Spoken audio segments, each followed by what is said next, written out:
So I'm standing in my kitchen right now, and my view is these two pools of most adorable puppies. Yes, they're in my living room, and that's where we like it because these are house dogs. They're family pets for somebody, and I don't know, I feel like they need to be raised in a home. Today we ran the vacuum here in the living room, and well, Stella's pups just moved in like a half hour ago or so, but so Maybe's pups were in here and didn't even wake up to the vacuum running, like right next to them. Anyways, those are the things that are like really cool about having the pups raised in the home. The blender runs in the morning.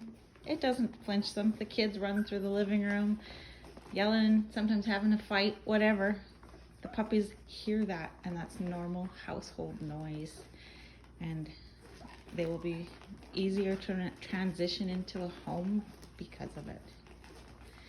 So yeah, so now our job is helping raise these puppies now is to keep these, we call them nests, tidy and clean for the moms so they're comfortable to go in, because they do not like going into a mess either.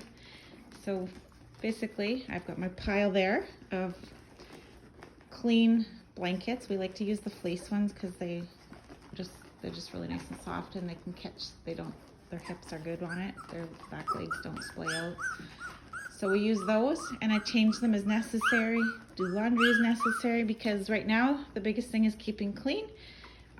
Once they move out of these nesting boxes, which is probably going to be like in 7 days is my guess, if we can get 7 days out of it,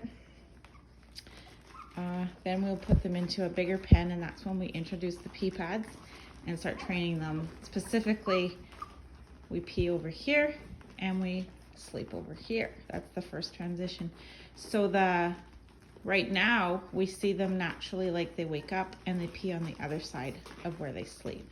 It's just a natural thing dogs do, but to encourage it later with the pee pads being away from their sleeping area is how the first steps to house training.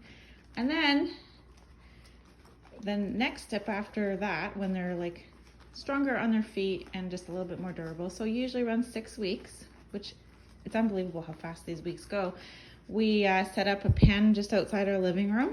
It might be, we might also have one in the backyard as well for them to run around and have a little bit more playtime, but the front yard is where we take them potty, because the door is right there, so it's quick, easy access. We're gonna obviously move the couch so it's out of the way, and we can just cart them out real nice and fast to teach them outside potty time.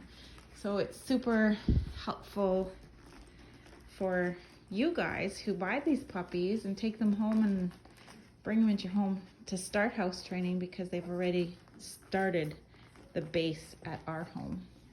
So yeah, so that's kind of our progression this week. Stella's given them a nice feed, which is awesome. Every day these mamas feed the puppies at this stage is kind of a bonus day, because at 3 weeks they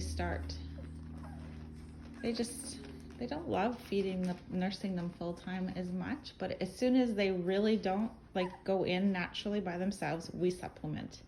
So we never force our moms to feed them. They go in, we feed them treats if we have to, but we would never hold them down to nurse the puppies. That would be horrible. So every day is bonus. Any day now, basically, we'll start supplementing. We're just watching closely that the moms are still feeding them properly, and then as soon as we notice that they're, kind of not going in there and the puppies are making a lot of noise, then we step in and we start with some milk and yogurt and egg yolk mixture for them is what we start with, the first supplement. So Maisie's just laying here at my feet, wondering why Stella's in the living room with her, but that's awesome. This is new today. We're giving it a try. Maisie just fed her. I call Maisie Maybe as well, because that's her Instagram name. Her whole name is Maisie Beatrice, where she gets the Maybe, Maisie Beatrice. Yeah, and that's Maui, our Stenner Poodle, who's 1 now. She is ready to go for a walk this morning, so that is my next thing on the agenda is I will probably take Maisie and Maui for a walk, and maybe Hannah will take Stella because I have someone home with me today. So yeah, walking the dogs is enjoyable if you train them to walk nice. If they're not trained to walk, it is not enjoyable. But hey, Stella, good girl. But because Stella's feeding now, she's able to be free for a couple hours for going out for a walk or play in the field. And I'm gonna bet Maisie's gonna go in soon to feed before we go for a walk, and she'll be able to go for a walk too. Yeah. Anyways, that's what's going on in our world here. It's a little bit crazy, hey? 2 pools right off the kitchen. I think it's pretty fun. Hope everyone has a good day and a good long weekend. It's a long weekend. Hopefully the weather is beautiful for everybody who's going camping or doing things outside.